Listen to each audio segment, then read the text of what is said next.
You ask Tiger to solve. This deals with linear equations with one unknown. The final result is v equals 1. Let's solve it step by step. Simplify the expression. Expand the parentheses. Simplify the arithmetic. Multiply the coefficients. Group like terms. Simplify the arithmetic. Swap sides.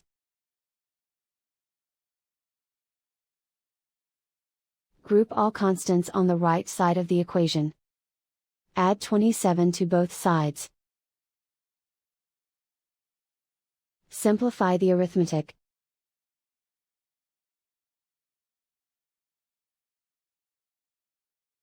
Isolate the v.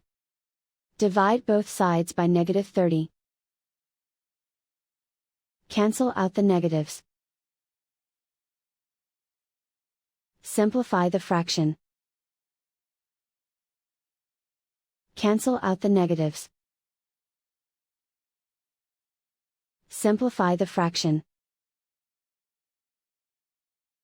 And so the final result is v equals 1.